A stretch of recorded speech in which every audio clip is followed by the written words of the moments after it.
Olá, bem-vindo ao canal Boa Semente. Eu sou o pastor Júlio César, pastor da Igreja Assembleia de Deus aqui em Bangu.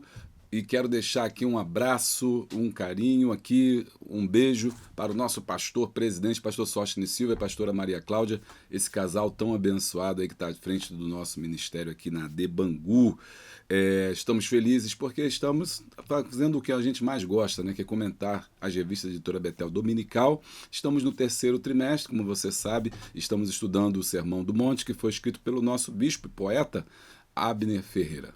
Bom, a gente tem muita coisa boa para ver hoje, que estamos na lição de número 5, a justiça moral e ética do reino de Deus. Se você não é inscrito no nosso canal, se inscreva no nosso canal, deixa o seu like, dá um glória, clica no sininho em todas as atualizações, assim, sempre que tiver uma coisa nova, você vai ser avisado. Prepara aí o teu coração, tem muita, mas muita coisa boa que eu quero conversar com vocês hoje nessa lição tão sensacional, e tenho certeza que vai ser bênção para a sua vida. Compartilha com a sua igreja, compartilha com seus alunos, baixe o plano de aula gratuitamente aqui e você vai poder preparar a sua aula cada vez melhor. Compartilha com seus alunos durante a semana e quando chegar no domingo vai ficar muito mais fácil, ou no dia que você dá aula, ou na sexta, ou no domingo, vai ficar muito mais fácil, muito mais prático, porque você vai tirar apenas as dúvidas e as questões que forem sendo levantadas. Bom, vamos lá para o nosso intervalo, roda a vinheta, porque daqui a pouquinho eu e você temos um encontro na presença de Deus. Roda a vinheta.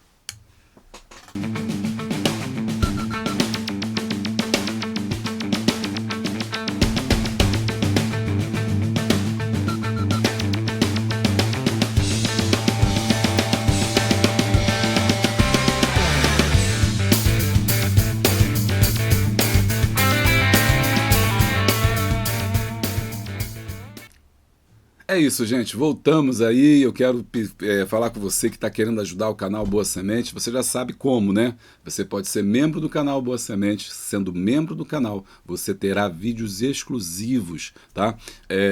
Você tem que visitar lá a nossa playlist e ter os seus vídeos exclusivos e desconto em todos os cursos que nós fazemos aqui no canal Boa Semente. E o seu nome vai estar lá atrás, né, como sinal de muito agradecimento, de muito obrigado aí por você ter nos ajudado, tá bom? Então seja membro do canal Boa Semente, o link está aqui embaixo. E também você pode fazer os nossos cursos. E membros têm 10% de desconto, e às vezes fazemos promoção de mais, até de 10%, para todos aqueles que são membros do canal Boa Semente. Se você for membro, você tem que me avisar lá no grupo do Zap, o telefone também está aqui embaixo, é o telefone do canal Boa Semente, e dizendo que você é membro, a equipe vai conferir, e sendo membro você vai ter um desconto aí pelos cursos da Hotmart. Olha, curso de professores de escola bíblica dominical, é sensacional esse curso, acho que todos devem fazer, você que é superintendente também, bota a sua classe para fazer, e você pode também pedir desconto, fala comigo, a gente conversa aqui, né? Então você pede desconto, vê lá como a gente pode fazer, a partir de 5 pessoas a gente já consegue um desconto bem legal. Nós temos curso sobre Apocalipse, né? Foi o trimestre passado, mas muita gente ainda tem dúvida. Nós temos o curso também sobre Ezequiel, também um outro livro profético, muita gente tem dúvida, e temos o curso de diácono, que é voltado para aqueles que querem ser obreiros e cujos pastores devem indicar esse curso. Também fazemos ali um preço promocional bem interessante aí para você que é pastor e quer formar aí os seus membros, né? Tá fora aqui do Rio de Janeiro, mas quer ter acesso a esses cursos tudo online, tá bom? Você entra em contato aqui através desse telefone, você vai estar ajudando o canal Boa Semente. Comprando os livros também, que são vendidos pela Amazon, você também, que são indicados aqui embaixo, você vai estar ajudando o canal Boa Semente. Então, só não ajuda quem não quer. Também tem um Pix também, você faz um Pix e é abençoado. E tem uma questão muito interessante, um curso gratuito para você, que nos ajuda, é o nosso muito obrigado, tenho recebido milhares de comentários de carinho, de amor aí de vocês, e uma forma de retribuir, né, esse carinho é oferecer para vocês um curso gratuito. E cada um dá o que tem. O que eu tenho é um pouquinho de conhecimento, que é o que eu quero compartilhar. O curso é gratuito de liderança, tá bom? E você tem uma playlist aqui embaixo, você entra nessa playlist e assiste todos os vídeos, estão aqui no YouTube, gratuitamente para você. Se você quiser o certificado, aí sim você deve entrar em contato e tal e pedir o seu certificado. Na descrição do vídeo tem dizendo como você consegue o seu certificado. E você vai pagar uma taxa muito pequena para que você adquira o seu seu certificado, caso você queira, né, nos ajudar com essa taxa. Então, esse curso é gratuito e é do meu coração para o seu coração, um curso de liderança, todo líder precisa fazer. E tem muita gente já fazendo. Se você fizer esse curso de liderança e quiser o certificado e depositar lá, através do Pix, o valor da taxa do certificado, você precisa identificar lá no Pix que você está fazendo o curso de liderança, o seu nome e o seu e-mail para poder mandar o certificado para você. Se não, se você só fizer um Pix, eu vou achar que você está contribuindo aqui com o canal, né? Você apenas está semeando a sua boa semente. E por falar em boa semente, essa semana nós fizemos um cursinho muito interessante, né, de reciclagem de professores de EBD. E aqui, ó, ganhei até camisa. Olha só que bacana, ó. Ganhei até camisa lá da igreja Rosa de Almeida. Rosa de Almeida, pastor França, e a nossa coordenadora pedagógica foi a irmã Marli. Olha que camisa bonita, ó. Ela fez para todo mundo lá, para todo mundo. Eu ganhei a minha e eu falei que ia mostrar aqui para vocês no canal Boa Semente e ganhei mais ainda. Olha que coisa interessante. Cadê? Ah, caneca. Ganhei uma caneca também, ó. Uma caneca. Olha aqui, ó. Ó, vou mostrar aqui para vocês aqui. Morram de inveja. Brincadeira. A gente não tem inveja. Olha aqui, ó, personalizada. Essa aqui é minha. Aqui, ó, ganhei lá, fiz um trabalho muito interessante. Quero incentivar você a preparar os seus próprios cursos. Nesse caso, me convidaram, né, para estar lá. Mas você não precisa me convidar também, não. Se me convidar, eu agradeço, logicamente, né? Mas vocês têm professores aí, outros pastores que lecionam, façam sempre reciclagem. Isso é muito bom. Ah, e deixa eu dar um recado também. A nossa irmã lá, procura a irmã Marli, lá da D Maria Rosa, que ela faz brinde, faz caneta, faz uma série de coisas, vai ser muito legal. Faz camisetas também, é um trabalho muito interessante e muito bem feito. E aí você vai estar ali tendo um material de qualidade, né? E ajudando também na obra de Deus. Já acabamos os nossos avisos, direção, acabou o aviso? Acabou o aviso. Direção tá aqui, coladinha aqui, né? A direção tá aí. Qualquer dia vocês vão saber quem é a direção aqui desse programa. Lição 5. A justiça moral e ética do reino de Deus. Texto áureo. Porque o fim da lei é Cristo, para a justiça de todo aquele que crê. Romanos 10:4. Verdade aplicada. O que distingue o autêntico discípulo de Cristo é um viver que expressa em todas as suas dimensões a mudança interior operada pelo Espírito Santo e pela Palavra de Deus. Os objetivos da lição são 3. Quais são? Ensinar acerca do significado da lei, mostrar o que era ser um escriba naquele tempo e apresentar a justiça de Cristo. O texto está em Mateus, capítulo número 5, que diz assim: Não cuideis que vim destruir a lei ou os profetas, mas vim abrogar. Não vim abrogar, ou seja, acabar, destruir, mas vim cumprir. Porque em verdade vos digo que até que o céu e a terra passem, nem um jota ou um tio se omitirá da lei, sem que tudo seja cumprido. Qualquer, pois, que violar um destes menores mandamentos e assim ensinar os homens será chamado o menor no reino dos céus. Aquele, porém, que cumpriu os ensinos será chamado de grande no reino dos céus. Porque vos digo que se a vossa justiça não exceder a dos escribas e fariseus, de maneira nenhuma entrareis no reino dos céus. Aqui vamos para o nosso raio-x da nossa lição. Nossos hinos são o hino 18, 175 e 513. Nesse Sermão do Monte, ele se divide em várias partes, né? O Sermão da Montanha, o Sermão das Beatitudes, enfim, ele se divide em várias partes, em vários trechos e vários assuntos. Nesse assunto agora, nós estamos vendo aqui o Senhor Jesus falando sobre a justiça e também a contraposição entre a justiça e a lei. A lei, né, foi a lei dada a Moisés, que é constituída, né, ali colocada no Pentateuco, nos 5 primeiros livros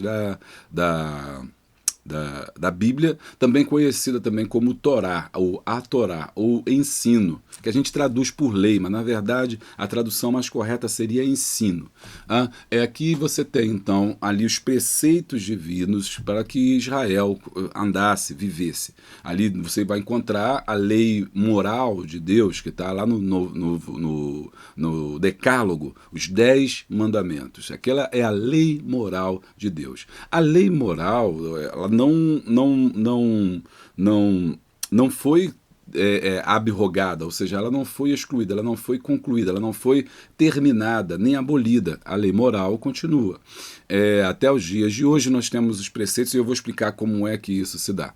Aí você pode pensar assim, como que a lei, né, não acabou? E esse estranhamento foi a mesma coisa que aconteceu com aquelas pessoas que viviam naquela época, porque elas achavam que Jesus estava pregando um novo mandamento, uma nova lei, trazendo novas normas, né, um novo entendimento sobre aquilo que já existia, botando de lado, né, a lei, o mandamento, tudo aquilo que havia sido ensinado. Mas não. Na verdade, a lei ainda estava sendo mantida, a lei ainda estava sendo cumprida. Você tinha naquela Torá, você tem tanto a lei, que é a lei chamada também de lei mosaica, ou essa lei moral, que são os 10 mandamentos, mas também tinha a lei que era a lei do serviço, ou do sacrificial, que era a lei do templo, que eram as regras que eram colocadas no templo, enfim, vários preceitos que manifestavam essa lei, que era muito difícil de ser cumprida, era extremamente complicada de ser guardada. O apóstolo Paulo mesmo depois ele vai dizer, né, que era impossível se cumprir a lei. Na dificuldade de se cumprir a lei, os intérpretes da lei, e aí a gente vai falar bastante sobre eles, que são aí, no caso, os doutores da lei, aqueles que interpretam a lei, vão criar uma série de regras, de métodos de interpretação para aquilo que já não era fácil, que era compreender a lei. De maneiras que ficou cada vez mais complicado, mais complexo entender a lei. Por exemplo, quando a Bíblia fala que você não pode trabalhar no sábado você não pode trabalhar, né? Você está lá dizendo, os guardarás o sábado, isso é um dos mandamentos lá, que está lá nessa lei moral, é colocada em Deuteronômio, você como é que interpretava isso? Esses doutores da lei criaram uma regra tão intrincada que contava os passos que você podia dar no dia de sábado, o quanto você podia caminhar no dia do sábado, quanto que você podia, talvez se a feira fosse longe, talvez você não pudesse ir à feira, você não podia dar mais de 100 passos no sábado, você não podia nem, olha só como é que era tão minucioso, você às 6 horas da noite da sexta-feira, você tinha que deixar tudo aceso e preparado, porque no sábado você não podia nem fazer comida.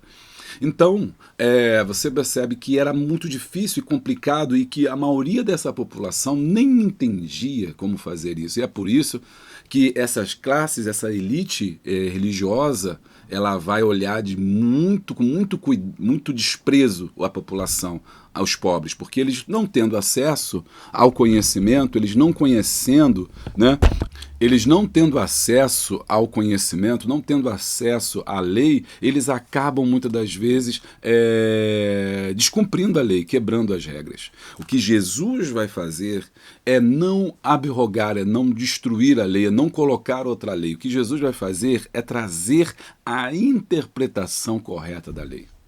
Na verdade, Jesus se coloca como a lei cumprida, a lei viva, a lei agora encarnada sobre os homens, mas não, de novo, pensando na lei no sentido restrito de punição. Quando a gente pensa em lei, a gente pensa em punição. Quando a gente pensa em lei, a gente pensa em prender, em punir, em matar. Não é necessariamente isso a lei, essa a palavra significa lei, o conceito de lei que a gente trabalha aqui. Bom, então, Jesus está se apresentando como um cumprimento dela. Né? Quando Jesus fala cura no sábado, cria uma estranheza naquelas pessoas que estão ali ao entorno, porque sabia que você não podia andar 100 metros, você não podia nem acender uma lâmpada, você não podia nem fazer uma comida, quanto mais mandar um paralítico carregar uma cama, que é trabalho, no dia de sábado. E aí Jesus falou, explicou-lhes, dizendo: vocês estão cumprindo o sábado, vocês querem cumprir o sábado, né? Mas o sábado não foi, o homem não foi feito por causa do sábado, ou seja, o sábado não é superior ao homem, mas o sábado foi feito por causa do homem, ou seja, o sábado veio para o homem, e o sábado significa justamente descanso. era para ensinar o povo a importância do descanso, a importância da parada, a importância de se recuperar. Mas eis aqui alguém que é maior do que o sábado, ou que até do sábado é Senhor. Quem? Ele mesmo, Jesus Cristo. Jesus Cristo é o sábado. Então entenda que, lá no Antigo Testamento, aquele preceito do sábado apontava para o verdadeiro sábado que viria, que é o Senhor Jesus. Apontava para o descanso que ainda estava por vir. Por isso Jesus disse, vinde a mim, todos vós que estáis cansados, ou seja, entrai no sábado, entre no meu repouso, entre no meu descanso. Aleluia. Então Jesus é o descanso, ele é o próprio sábado. Então toda a lei, todos os preceitos, quer sejam cerimoniais ou quer sejam morais, eles se cumprem em Jesus. Não é à toa que Jesus vai dizer que amarás ao Senhor, ouviste o que foi dito aos antigos, cumprirás todos os mandamentos, amarás ao Senhor de todo o teu coração, de todo o teu pensamento, de todo o teu intelecto. E o segundo é semelhante a este, amai-vos uns aos outros, assim como eu vos amei. Né? Então amai-vos uns aos outros, amarás o teu próximo como a ti mesmo, né? Disse Jesus. Então, ouviste o que foi dito aos antigos, né? Cumprirás toda a lei, né? Mas amarás ao Senhor teu Deus de todo o teu coração, de todo o teu intelecto, do teu entendimento. Mas o segundo é semelhante a este, que é amarás ao próximo como a ti mesmo. Jesus estava dizendo que todo o mandamento se cumpria numa palavra, no amor.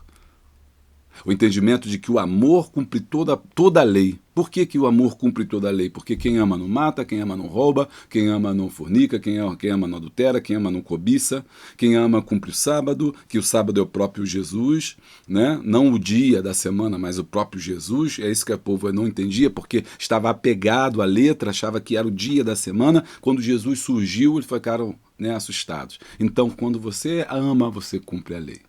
Então você não precisa guardar todos aqueles preceitos, aqueles mandamentos, quantos passos tem que dar para a direita, quantos passos tem que dar para a esquerda, você simplesmente ama.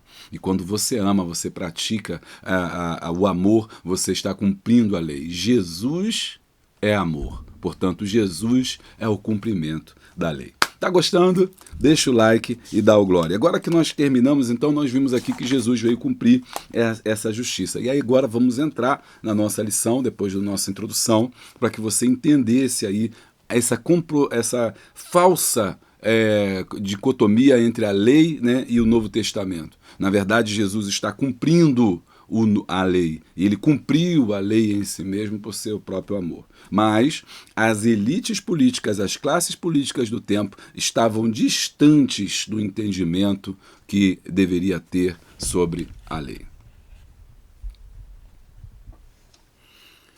Vamos lá. Entendendo os preceitos da lei. Além de estabelecer um novo período na interpretação da lei em Israel, Jesus afirmou que a lei é tão importante que nem sequer o menor escrito deixará de se cumprir. Mateus 5 que a gente leu, né? Nem o tio, nem o Y, né? Nem o J se deixará de se cumprir. A escrita alfabeta do hebraico não tem essas letras, né? Mas eles tinham um semelhante, que é o iod, né? Que é tipo uma vírgulazinha que fica em cima. Esse iod, né? Era o pequeno, também traduzido por muitos como o J, é a menor das letras, mas Jesus estava querendo dizer que nenhuma letra daquela você deveria tirar. Jesus não estava tirando nada, Jesus não estava destruindo nada, Jesus não estava colocando nada também no lugar. O que Jesus estava fazendo era mostrar a verdadeira intenção da lei, ou para que servia aquela lei. O que é uma lei e para que serve? Lei é um sistema de regras que são criadas e executadas por meio de instituições sociais e governamentais para regular comportamentos. As leis foram criadas para organizar a sociedade e, por consequência, a civilização, estabelecendo o que cada indivíduo poderá ou não fazer. A lei não é ruim, a lei é boa.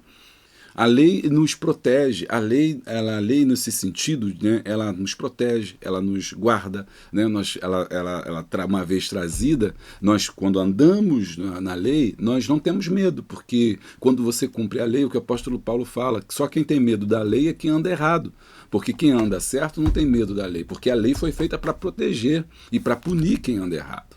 Então a lei não é ruim, a lei é boa, é isso que é interessante você pensar, Romanos 3:20. A lei, ela não é ruim, pelo contrário. A lei, ela é boa. Vamos ver, dar uma olhada em Romanos 3:20, rapidinho. Vamos lá. Romanos, capítulo 3, versículo 20, parte B. Diz assim a palavra de Deus. Você está com a sua Bíblia aberta aí, não está? Vamos lá, acompanha comigo. Portanto, ninguém será declarado justo diante dele, baseando-se na obediência à lei. Pois é mediante a lei que nós tornamos plenamente conscientes do pecado, ou seja, é pela lei que nós sabemos o que podemos e o que não podemos fazer. Então, ela é importante, né? Porque é através dela que nós sabemos o que é errado ou o que é certo. Em suma, as leis tentam prevenir, ou seja, resumindo, né, ela tenta prevenir ou reprimir certos comportamentos por meio de punição para que haja equilíbrio. Infelizmente, lei alguma pode mudar o coração humano, mesmo com a ameaça de punição, porque o problema da natureza humana não pode ser resolvido por padrões externos. O que o nosso bicho está querendo dizer? Porque por mais que a lei seja perfeita, ela não tem capacidade de mudar o coração do homem. Vamos pensar, né? Vamos trazer, aplicar isso no nosso dia a dia. Vamos lá, pensar sobre a lei no Brasil. Aí a pessoa fala assim, não, mas a lei no Brasil ela é muito branda, porque a pessoa faz isso, depois está solto, faz isso, depois tem que... Então você bota o quê? Você aumenta a pena. Vamos aumentar para 20 anos, vamos aumentar para 30 anos, vamos aumentar para 40 anos, vamos botar pena de morte, vamos botar pena perpétua.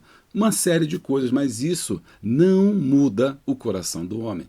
Os países que adotaram, que adotam, né, pena de morte, ou que ainda tem pena de morte, não quer dizer que não haja infração da lei. Tem muitas pessoas que ainda morrem no mundo em decorrência da pena de morte.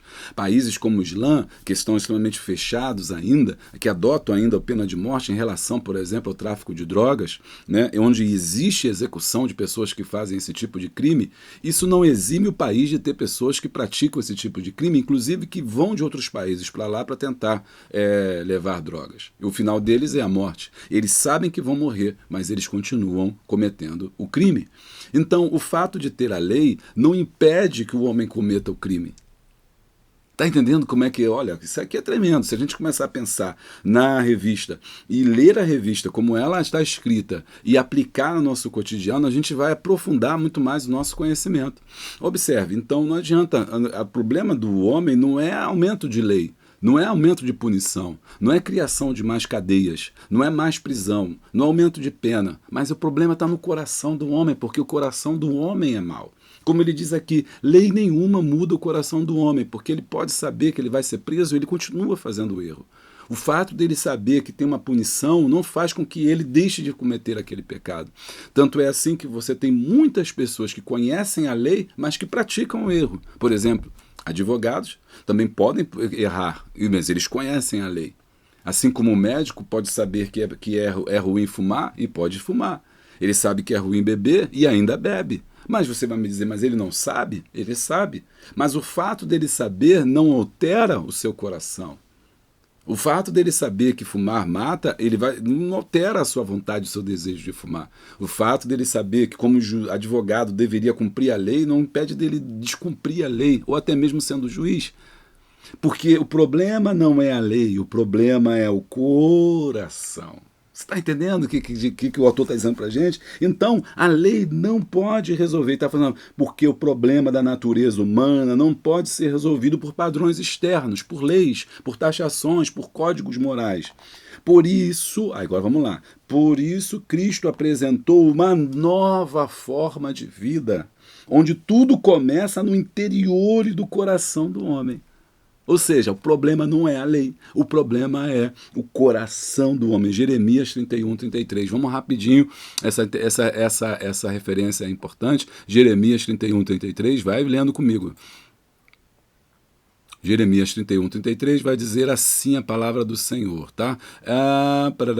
Esta é a aliança que farei com a comunidade de Israel depois daqueles dias, declara o Senhor. Porei a minha lei no íntimo deles e escreverei nos seus corações. Serei Deus deles e eles serão meu povo. Olha aí que maravilha. Olha, no Deuteronômio capítulo 6 havia falado que o ensina a palavra, traga conhecimento ao seu filho andando, caminhando, na rua, na praça, deitado em todo lugar. Escreva nos umbrais das portas, escreva entre os teus olhos, escreva nas tuas mangas a palavra do Senhor. E eles pegaram isso e falaram assim, e pegaram ao pé da letra e vamos escrever. Então na casa do judeu tinha na porta, né? Na porta tinha versículo, na roupa tinha versículo pendurado, na testa tinha versículo pendurado, em todo lugar tinha caixinha com versículo. Mas o que Jeremias está denunciando aqui é o Senhor falando a Jeremias, dizendo, olha, vou dizer uma coisa para vocês, na verdade eu vou escrever a minha lei, mas não por fora, mas por dentro. E vou escrever não na umbral da porta, mas no coração. Quanta gente tem lá na sua casa a quadrinho, Jesus Cristo é o Senhor, Deus mora nessa casa, o Senhor é meu pastor, nada me faltará. Mas dentro da casa, só Deus sabe o que acontece. Porque o problema não é estar escrito na porta, o problema não é ter um quadrinho na parede ou um quadrinho na estante com o Salmo 91 aberto. O problema está dentro do coração. Será que você tem escrito no seu coração? Será que eu tenho escrito no meu coração? O Senhor Jesus disse que o coração é importante porque dele procede a saída da vida e da morte. Vamos ler Marcos 7, 21. Marcos 7, 21. Tá gostando aí? Tá gostando? Tô sentindo a presença de Deus aqui. Marcos 7, versículo 21. Olha o que diz a palavra. Pois do interior do coração dos homens vêm os maus pensamentos, as imoralidades sexuais, os roubos, os homicídios e os adultérios. Olha aí, vem do coração. Na última lição alguém falou assim, eu leio todos os comentários, né, e eu estou lá observando, alguém falou assim, não, mas que é importante que quando Deus não sei o que não, que a roupa também é importante, que não sei o que também é importante. E aí, tá, e aí o coração, mas o problema é que você está pensando que a roupa é o externo. O problema não é a roupa, o problema é que você não vê, porque a roupa você vê. O problema é que a gente está ligado muito nas questões exteriores e estamos esquecendo o mais importante, que é o interior, e de onde vem o coração. Isso não quer dizer que quando a gente fala Deus quer o seu coração, alguém se critica dizendo, não, Deus não quer só o coração. Olha a pequenez do pensamento, né? A pessoa que tem um pensamento curto. Não, Deus não quer só o coração, Deus quer o seu corpo todo. Mas Deus nunca terá o corpo todo se não tiver primeiro o coração. Porque é do coração que procede as boas coisas. E aí deixa eu te dar uma dica interessante, a diferença entre a lei e a graça, é que a lei era justamente baseada na aparência. Ou seja, você se baseava naquilo que você fizesse ou não. Então se você não fez, tudo bem. Você podia querer matar alguém, mas se você não fez, tranquilo. Você poderia querer cobiçar a ovelha do seu próximo. Mas se você não cobiçou, se você não pegou, não roubou, tá tudo certo. Você podia se irar, querer arrancar o olho do seu irmão. Mas se você não arrancou, você podia querer blasfemar. Mas se você não blasfemou, tá tudo bem. Porque a lei ela só via aquilo que você fazia ou você não fazia. Que você não executava. A lei humana, ou seja, mesmo a lei moral, ela não consegue ir até a intenção do coração.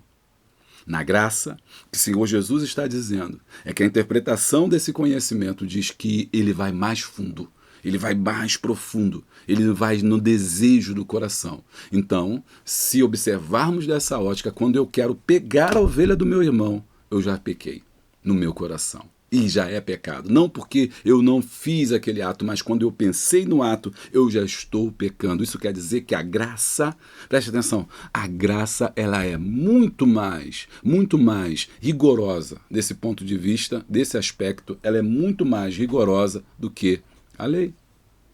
Porque ela vai justamente da onde nasce a intenção do coração, lá no coração.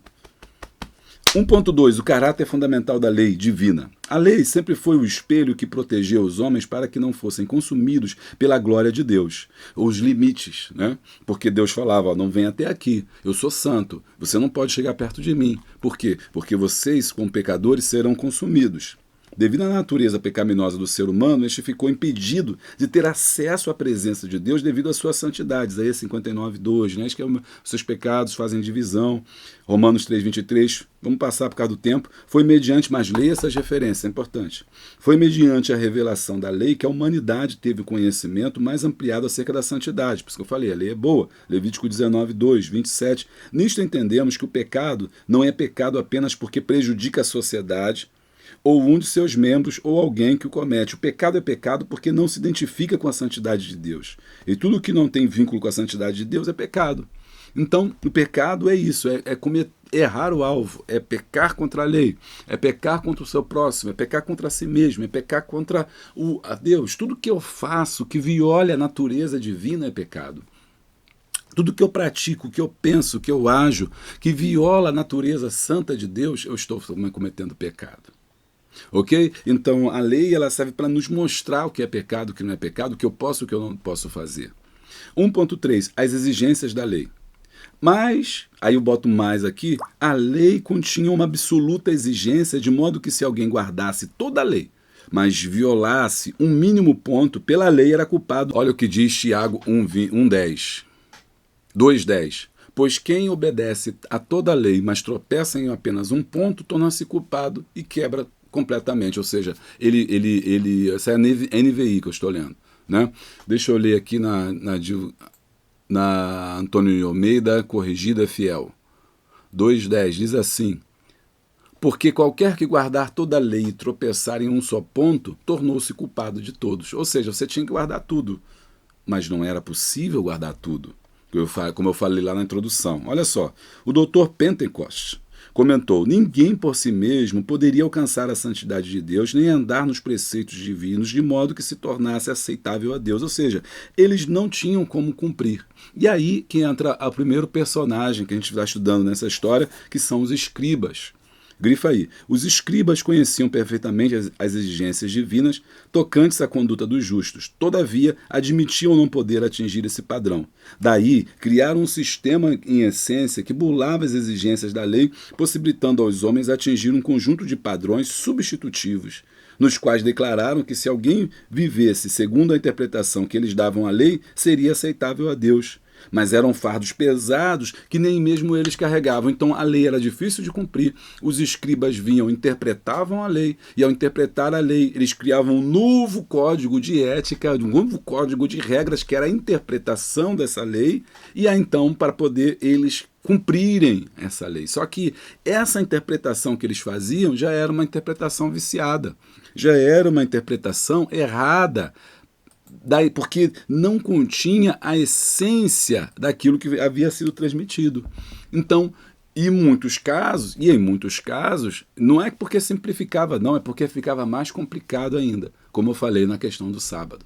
Por exemplo, aquela passagem em que Jesus é surpreendido, que ele estava escrevendo na areia, e aí chega uma mulher adúltera que foi pega em pecado, a lei diria que o homem teria que ser também apedrejado. Mas por que só pegaram a mulher? Só pegaram a mulher graças ao jeitinho, né, que eles conseguem na lei, na interpretação que eles dão à lei, que acaba ficando somente a mulher. Então, muitas das vezes, eles, os escribas ou os doutores da lei, eles mesmos traduziam ou interpretavam a lei de acordo com os seus interesses. Mateus 15, 7-9 diz assim, Mateus 15, 7-9 diz: hipócritas, bem profetizou Isaías a vosso respeito, Jesus dizendo: este povo se aproxima de mim com a sua boca e me honra com seus lábios, mas no coração está longe de mim. Mas em vão me adoram, ensinando doutrinas que são preceitos de homens. Essa é a interpretação, né? A interpretação da Bíblia. E chamando a si a multidão, disse-lhe: ouvi e entendei. O que contamina o homem não é o que entra na boca do homem, mas o que sai da boca do homem. Isso é o que contamina o homem. Aleluia, louvado seja o nome do Senhor, aleluia, oh glória a Deus. Oh, glória! Vamos aplicar?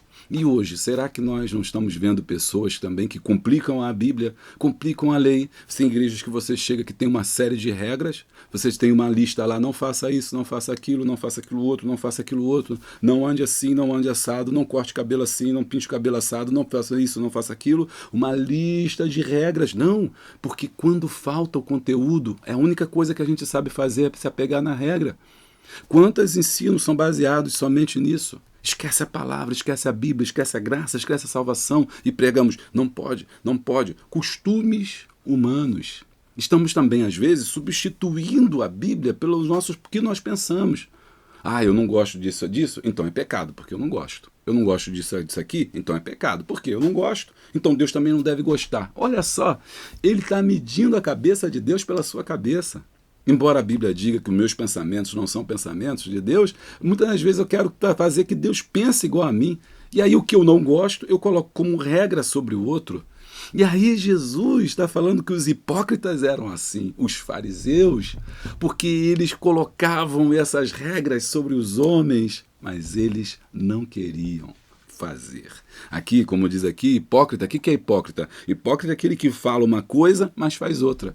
E os fariseus eram esses hipócritas, né? Os fariseus eram esses hipócritas. Hipócritas, bem profetizou a vosso respeito. Esse povo se aproxima de mim com a sua boca. Oh, glória, aleluia, fala a Deus, Deus é fiel. Ah, Deus, Senhor, você dá, né? E roda, e pula, e dança, e não sei o que lá. Mas quando vai ver a vida, quando vai ver o interior, não é nada disso. Tá, às vezes com o casamento tudo errado. Às vezes está com pessoas que traindo a sua esposa ou traindo o seu marido. Às vezes está com um coração tão sujo, com um coração cheio de ódio. Está adulterando, está roubando, está defraudando, está matando as pessoas com a língua, está falando mal do seu próximo e está lá, mas o exterior está bonito, estou de terno, estou de gravata, né? Tô, né? Toda ataviada ou ataviado, meu cabelo é lá nos pés, mas a língua... Cabelo nos pés e a língua enorme. Então não adianta. O que nós estamos dizendo aqui é a importância de nós voltarmos à essência do Evangelho, que é o que ele vai falar. O Sermão do Monte, Jesus está condensando toda essa essência para nós. Gente, vamos andar, porque senão o vídeo vai ficar muito longo. Aí não me abandona não, vocês que gostam do vídeo longo, aí fica falando aí, comentando. Ah, pastor, fala mesmo, vamos lá, não sei o quê. Fica comigo até o final, porque quando chega lá no tópico 3, o pessoal tá meio cansado, abandona, não. Vem comigo, tem muita coisa boa. Vamos lá, vamos seguir. Tem Mateus 23, do 1 ao 5, dá tempo da gente ler, direção? Mateus 23, vamos lá, direção. Mateus 23, do 1 ao 5, a direção falou que tem. Dá. Então falou Jesus à multidão, aos seus discípulos, dizendo, na cadeira de Moisés estão assentados escribas e fariseus. Ou seja, eles se achavam autoridade. Cadeira de Moisés significa autoridade de ensino. Então ele fala assim, simbolicamente, na cadeira de Moisés estão sentados, quem? Escribas e fariseus. Todas as coisas, pois, que vos disserem que observeis, observai-as e fazei-as, mas não procedais em conformidade com as suas obras, porque dizem e não fazem. Pois atam fardos pesados e difíceis de suportar e põem nos ombros dos homens, eles, porém, nem com dedo querem movê-los. E fazem todas as obras a fim de serem vistos pelos homens, aparência, e trazem largos filactérios, que é aqueles versículos pendurados na roupa, e largas franjas das suas vestes. Amam os primeiros lugares, nas ceias, nas primeiras cadeiras da sinagoga, e as saudações nas praças. Ô varão, ô varoa, ô profeta, fala vaso. Grita lá na praça, né? Não pode ver um crente, às vezes até vergonha, fala assim, ih, meu Deus, ela vê que é irmão, e fica gritando no meio dos outros, fala profeta, fala vaso, fala não sei o quê, o homem de Deus, o enviado do Jeová, né? Ele gosta desse teatro, né? Ele gosta desse teatro. Aí então aqui, ó, tá dizendo aqui, não sou eu que tô... Às vezes o pessoal fica pensando assim, pastor, ele não é mole não, ele vai... Gente, é só a Bíblia, eu não estou saindo não, tá aqui, ó. A revista não sou eu que faço não, eu só comento. Olha só, Mateus 23, 7, as saudações nas praças e os serem chamados pelo homem Rabi, que significa mestre. Vós, porém, não queirais ser chamado de mestre, Rabi, porque um só é vosso mestre, a saber, a Cristo, e a todos vós sois irmãos. Então, É isso que a gente vive. Isso aqui que a gente está aplicando é para a prática. É para a gente pensar no nosso cotidiano. Naquele tempo, os líderes religiosos agiam assim, que eram fariseus, saduceus, né? Escribas. E hoje? Será que os líderes religiosos ainda não agem assim? Será que os líderes religiosos ainda permanecem da mesma forma? Não faça isso, não faça aquilo, mas ele faz. Não anda, ele fala uma coisa, mas faz outra. E coloca sobre o povo regras difíceis de serem cumpridas, regras difíceis que deles mesmo não vão cumprir, eles mesmos não cumprem. 2. Os escribas e a lei. Agora vamos ver essas classes religiosas. Na época de Jesus, o que consistia a verdadeira religião, o verdadeiro serviço de Deus. 2.1. Os escribas e suas funções. Para os hebreus, o escriba era o copista das Sagradas Escrituras e mais tarde intérprete da lei. Aqui eu vou já falar sobre isso. Escriba era uma classe que existiu no mundo antigo, não só em Israel. Todo esse mundo antigo tinha uma classe dos escribas. Na verdade, esse mundo é um mundo oral, poucas pessoas escreviam, as pessoas falavam e gravavam, tinham uma boa memória, mas não tinha ainda escrita. Em todas essas sociedades antigas, na Mesopotâmia, no Egito, na Grécia, em Roma, em Israel, na Síria, na Babilônia, vai surgindo os escribas. Escribas são aqueles que começam a escrever, que começam a fazer as anotações. E a Bíblia, ou a Torá, ou a lei, ela durante muito tempo, ela foi apenas falada, né? Ela foi apenas narrada, ela foi apenas contada de geração a geração, até o momento que surgem os escribas e vê a necessidade de não confiar apenas só na memória e começar a escrever. E então começa a se escrever os textos. Então nasce uma classe chamada escriba. Todas as sociedades tinham escribas, inclusive em Israel. Esses escribas é que anotavam. Então nem todo mundo sabia ler porque tinha os escribas. E mais ainda, né? O povo não sabia ler, como eu falei lá na primeira lição, esse povo não sabia ler. Como é que eles sabiam da lei? Geralmente tinha um arauto que era escolhido pelo rei, que ele ia até a praça e na praça ele fazia a leitura da lei para todo mundo. Todo mundo juntava e ele lia ali o que era para ser falado. Era assim que era feito. Então muitas das vezes nem os reis sabiam ler. O que eles tinham era o anel de sinete, onde o escriba lia para ele o que ele mandou escrever, depois ele vinha com o anel e selava. Então essa classe de escribas foi ficando cada vez mais poderosa, porque só ela conhecia de fato o texto. O que ela dissesse era a lei. Tanto que mais tarde, esses escribas, né, que começou, como todas as classes tinham, eles se transformaram nos intérpretes. Afinal de contas, eram eles que liam. Então, no fundo, são eles que criam essas regras intrincadas sobre a própria lei. São eles que leem e filtram a lei dava escrita lá de Moisés, e eles vão tanto copiando, e essa copista era importante, escribas, eles eram muitas vezes copistas, ou seja, copiavam os rolos, né? Rolo do Isaías, o rolo de Jeremias, né? O rolo do Deuteronômio, por aí vai, mas eles tinham tanto contato com isso que eles acabam eles mesmos a começarem não, peraí, vamos fazer uma interpretação aqui. Então eles começam a ser os intérpretes da própria lei. É aquele que tem a palavra sobre a lei, afinal de contas ninguém lê, só ele que lê. E existem poucos manuscritos naquela época, porque manuscrito era caro. Por que era caro? Porque você tinha que pagar um escriba. O escriba vivia disso. Então, como ninguém tinha dinheiro para pagar um escriba, somente no templo, que devia ter os seus próprios escribas, uma elite muito fechada. Olha que coisa interessante. Quando você vê esses grupos fechados, eles detêm o poder nas suas mãos, eles detêm o poder, eles não querem passar o poder, eles não querem passar o conhecimento, eles não querem que você saiba, não querem que você aprenda, não querem que você leia também. Não, porque se você não lê, você vai ficar comendo na mão deles. Se você não lê, se você não conferir, você vai ficar ainda alimentando o que eles estão dizendo.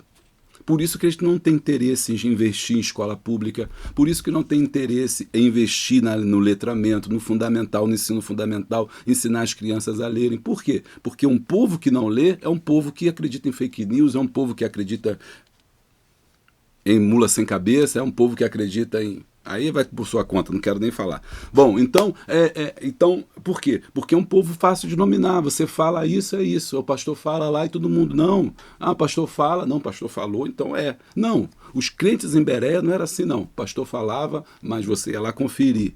Por isso que a gente lê a referência. Por isso que a gente vai lá, é isso mesmo que está escrito. O pastor está pregando lá, mas você fica olhando com a sua Bíblia aqui. Ó. O pastor prega, mas você olha para a sua Bíblia. É isso que está escrito? Não, peraí. O pastor falou uma coisa, mas está escrito outra. Eu vou perguntar a ele. Ou vou pesquisar. Mas o importante é você saber. Então, esses escribas, eles dominam, por quê? Porque eles se transformam no intérprete. E você não tem hoje em dia, meu irmão, que confiar em intérprete. Quantas vezes, ó, uma coisa que eu tenho pedido a Deus, não me deixa ser guru de internet.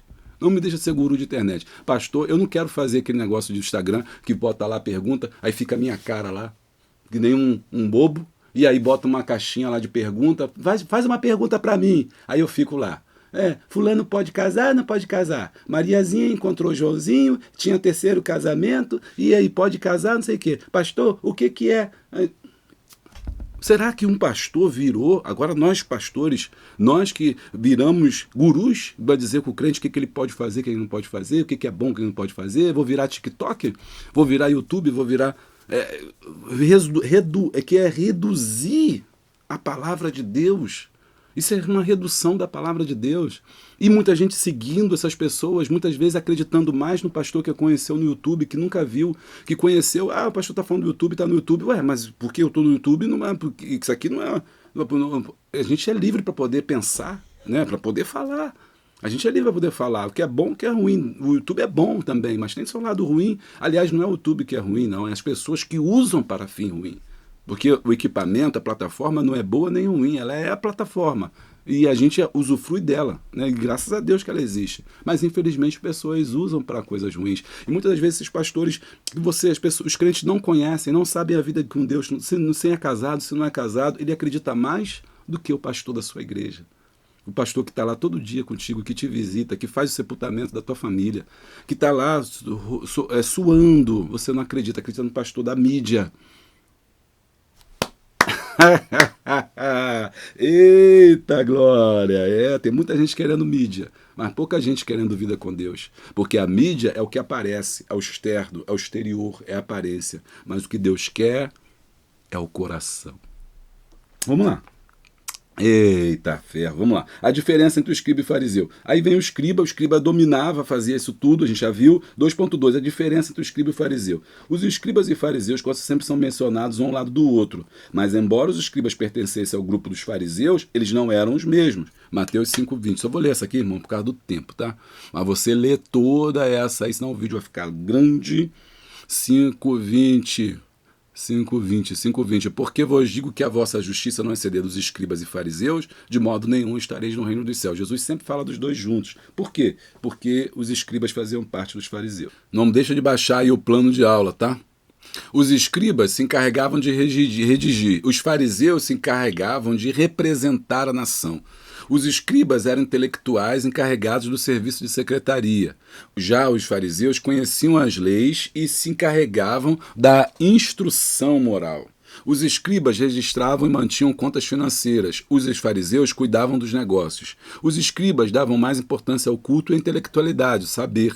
E os fariseus eram ligados às religiões e suas doutrinas. Então, praticamente, a gente reduzindo isso aqui, pode dizer que os escribas faziam trabalho manual, né? Escrever, guardar, fazer as contas e interpretar, e os fariseus faziam mais a parte religiosa.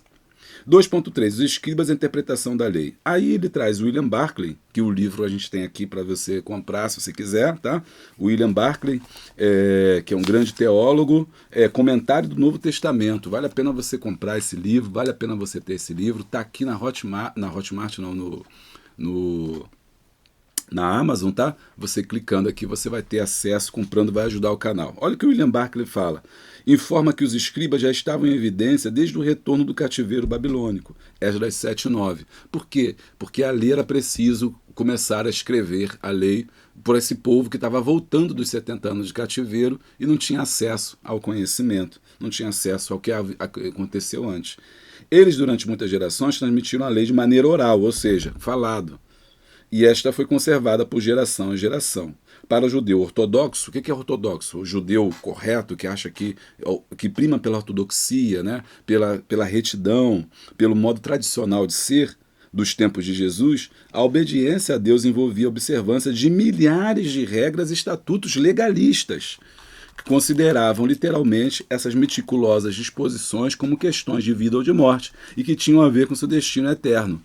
Eles acreditavam que o que não estava claro na lei deveria ser implícito, ou seja, tinha uma coisa, a lei dizia uma coisa, e aí ele não conseguia entender, ele falava assim, não, mas tem uma outra coisa por trás, estava implícito, e por um procedimento lógico de dedução, criaram milhares de regras, estatutos e regulamentos que era a lei dos escribas, ou seja, a interpretação que eles estavam falando aqui.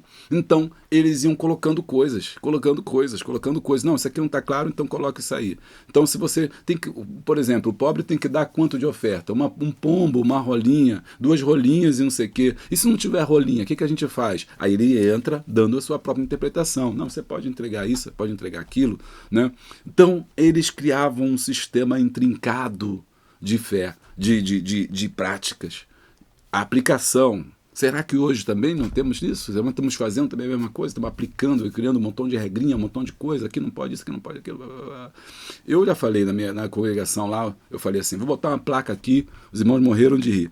Vou botar uma placa aqui assim, proibido a entrada de pessoas perfeitas. Proibida a pessoa. Quem for perfeito não entra não, porque aqui é só para a pessoa que está querendo melhorar, só para a pessoa que quer se converter, só para a pessoa que está doente, mas quer ser sarado, só para pessoas que sabem que são pecadores, mas que confiam na graça de Deus. Aleluia. Então, a igreja deve ser esse lugar onde ela deve acolher a todos, ao pecador. E não ser um lugar legalista, como eles eram legalistas. O que é legalismo? Legalismo, vou falar rapidinho. Legalismo é pessoas que acreditam que a salvação é pela sua própria prática, pelo seu próprio ato. Por exemplo, eu vou dar dízimo para ser salvo. Eu oro, então vou ser salvo. Eu subo um monte, então vou ser salvo. Eu não corto cabelo, então vou ser salvo. Eu uso manga comprida, inclusive eu estou mandando uma manga aqui, ó, mas eu uso porque eu acho bonito, eu acho legal. Mas isso não é doutrina, não, tem que andar assim. Mas ele acha que não, se ele não andar assim, então ele não vai ser salvo. Então o legalista, ele se apega na questão legal. Ele acha que a questão legal da lei vai o salvar. Então se eu ando assim, eu serei salvo. Mas o legalismo não salva, porque o fato de eu andar assim não quer dizer que eu vou ser salvo. O fato de eu não cortar o cabelo, o fato de eu subir um monte, descer um monte, subir a escadaria da penha, o fato de eu ofertar, dizimar, fazer o que for, ser obreiro, ser pastor, ser evangelista, nada disso vai me salvar. O que vai salvar é meu coração contrito, entregue a Jesus. A mudança da minha vida, do meu caráter e da minha transformação. São essas coisas que salvam, mas essas coisas vêm da onde? Essas coisas vêm do coração. A gente está cansado de regra, você está cansado de impor regras. E a gente impõe regras, como no mundo impõe as leis, as pessoas não impede das pessoas não cumprirem, nós colocamos um monte de regras e acaba que as pessoas também não cumprem. Ou cumprem aquelas regras, mas por trás, só Deus sabe o que acontece. Então, temos que ter cuidado com isso. Os fariseus faziam isso, os escribas criavam esse sistema. E por que eles criavam esse sistema intrincado de interpretação da lei? Para que mais e mais pessoas ficassem excluídas do conhecimento. Ler não sabiam, nunca ia conferir se estava isso na lei. E ainda o escriba interpretava dizendo, ó, você não pode isso, você não pode aquilo, você não pode porque você é homem, você não pode porque você é mulher, você não pode porque tá impuro, você é impuro, esse animal é impuro, só nós somos puros. Só nós somos santos, só nós somos abençoados, só a nossa igreja que vai subir, a sua não. A minha igreja é melhor que a sua, seria dos dias de hoje. Então, cuidado com isso. Isso é perigoso. 3. Jesus Cristo e o cumprimento da lei. Aí no capítulo 3 ele fala assim, agora eu vou mostrar para vocês o que é a lei, que vocês não entenderam quem é a lei, ou vocês se perderam no meio do caminho. A fé cristã era, nos primeiros anos da igreja, percebida como uma nova religião que buscava derrubar a lei ancestral dos judeus, ou seja, Jesus era visto com desconfiança, porque eles achavam, olha, ele está querendo ensinar tudo de novo. Quando pegaram aquela mulher, né, em adultério, falaram assim, olha, a lei de Moisés diz para fazer isso, e aí, o Senhor, o que o Senhor vai fazer? Ou seja, eles quiseram, através dessa pergunta capciosa, colocar o ensino de Jesus em xeque, colocando Jesus contra a lei de Moisés, como se Jesus fosse contra a lei de Moisés. Jesus nunca foi contra a lei de Moisés. Por isso ele não veio para abrogar a lei, mas sim para cumpri-la. 3.1. Jesus não veio anular a lei. Em vez de eliminar o que havia revelado em sua vontade para os seus, nas escrituras hebraicas, o propósito de Jesus para o seu ministério terreno é resumido na fórmula: eu vim para cumprir. Mateus 5,17. A ideia do cumprimento vai além da obediência, ou seja, guardar a lei, embora inclua. Indica que Jesus não só cumpre as funções antecipadas, mas também que a sua interpretação das Escrituras completas esclarece o propósito da lei por meio da lei. Tudo o que o Antigo Testamento pretendia comunicar da parte de Deus sobre a vontade, esperança e futuro para a humanidade encontra o seu significado mais completo em Jesus. Ou seja, o Antigo Testamento aponta para o Novo Testamento. E tudo que tem no Antigo Testamento aponta para Jesus Cristo. Ele é a sombra do Novo Testamento. Ele é o reflexo do Novo Testamento. Eu olho para o Antigo Testamento para ver o Novo Testamento. O Novo Testamento não é ainda o fim em si mesmo. Ele é o aio, ele é a conduta, ele é o esteio que nos liga a Deus. E esse esteio que conduz a Deus, esse Jesus, ele é o cumprimento dela. Por isso que Jesus se manifesta dizendo: eis aqui alguém que é maior do que o sábado. Aleluia, né? Que é o descanso. Eis aqui alguém maior do que o sábado. Eu sou o sábado. Eu, até do sábado. Aleluia, até do sábado eu sou o Senhor. Deixa o like aí e dá esse glória. E você que não é inscrito, se inscreve no nosso canal, porque você está perdendo muito conteúdo, muitos estudos, muitos trabalhos aí que são interessantes para a sua vida. Então, vamos lá, o significado mais completo está em Jesus, Romanos 10:4. Tá gostando, irmão? Tá mesmo? Então fala comigo aí se está sendo bênção para a sua vida. Fala aí comigo se você está gostando da nossa aula. É muito bom ter vocês aqui. Romanos 10:4, porque o fim da lei é Cristo, para a justiça de todo aquele que crê. A lei é impossível de ser cumprida, mas através de Jesus eu posso cumprir. Jesus cumpriu a lei por mim. A lei dizia que quem pecasse tinha que morrer, e Jesus morreu por mim. Logo, ele cumpriu a lei. Ele se fez pecador por nós. Ele tomou o nosso lugar. E aí Jesus foi falando assim: vocês não entenderam nada do que está escrito na lei. Vocês distorceram tudo que está escrito na lei. Eu sou o cumprimento da lei, e toda essa lei que vocês estão querendo guardar. Não matarás, não roubarás, não dirás falso testemunho, não pode caminhar, não pode não sei o quê, não pode carregar cama, não pode carregar prego, não pode comer rã, não pode comer não sei o quê, não pode comer não sei lá. Tudo isso está resumido numa coisa: amarás ao Senhor teu Deus de toda a tua força, de todo o teu intelecto, de todo o teu entendimento. E o segundo é semelhante a este: amarás ao teu próximo como a ti mesmo. Então Jesus, ele cumpre a lei. Jesus afirmou em todas as escrituras que se cumprirá. Jesus afirma: enquanto o céu e a terra existirem, tudo vai existir, tudo vai se manter. 3.3, a justiça do reino. Os escribas e fariseus eram considerados os mais piedosos, mais santos, de todos os partidos políticos e religiosos devido ao seu rigoroso estudo do ensino da lei. Eu ia até, nesse vídeo, trazer todas as classes políticas religiosas daquela época, mas aí vai ficar muito grande. Mas o curso que eu estou devendo para vocês, o mundo em que Cristo viveu, vai ter isso, tá? Vocês podem ficar tranquilos. E está no plano de aula também para te ajudar. Eram as pessoas mais importantes na sociedade judaica e, portanto, Jesus estava dizendo que a nossa justiça deve exceder a deles. Ou seja, se eles se acham santo, você tem que ser mais santo ainda. Então, qual tipo de justiça que o Senhor requer dos seus servos? A que vem do coração. E não dos atos exteriores. Não lá do agir, não sei o quê, de falar, de pregar, de se exortar, mas você tem que ver se tem vida com Deus. Nenhum homem pode entrar nesse reino de Deus por conta própria. Lembra que o Sermão do Monte é estabelecimento dos princípios do reino? Ele está dizendo: para você entrar aqui, você vai ter que entender que a lei ela já foi cumprida em Cristo Jesus e que é mais importante você obedecer, do que sacrificar. É mais importante você obedecer do que você sacrificar. É mais importante você guardar o teu coração, a tua língua, os teus olhos, as tuas mãos, os teus ouvidos, do que você guardar texto. Não pode isso, não pode aquilo, não pode aquilo outro, não pode aquilo. Vamos lá, não acabou não. Nenhum homem pode entrar no reino de Deus por conta própria. A grande bênção da graça divina é que através do Espírito Santo o Senhor coloca a sua lei em nosso coração. Jeremias 31, 33, eu falei, nós já lemos, né, no começo. Eis que escreverei na tábua do vosso coração, né, a lei. Como o salmista disse, escondi a tua palavra no meu coração para não pecar contra ti. Somente aquele que experimenta o novo nascimento pelo Espírito Santo tem condições de cumprir tal ordenança.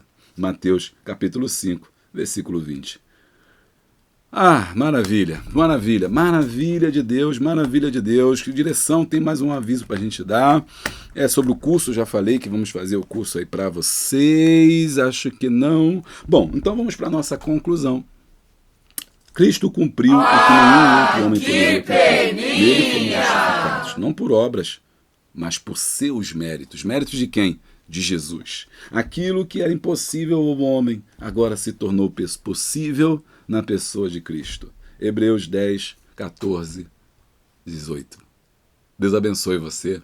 Oreis pela minha vida, oreis pelo esse canal. Esse canal é nosso. Vem para cá. Vem somar, quer conhecimento, não deixe de entrar, clicar no sininho, porque a gente tem um culto na quarta-feira, os estudos bíblicos muito interessantes. Tem aqui um card que eu falo sobre o ressentimento. Tem aqui um card aqui, não deixe de assistir essa mensagem, vai ser muito interessante para a sua vida. E também tem um culto que é o culto da quarta-feira, o culto do ensino, né, que é ao vivo, lá da nossa congregação da Igreja Assembleia de Deus, Rua do Registro. Se você mora aqui no Rio de Janeiro, vem fazer uma visita pra gente, tá? Rua Registro 849, Viegas, Senador Camará, Rio de Janeiro. Não se esqueça, se inscreve no nosso canal, deixa o like, dá o glória, clica no sininho em todas as atualizações. Assim, sempre tiver uma coisa nova, você vai ser avisado. Beijo grande, abraço forte, a paz de Cristo.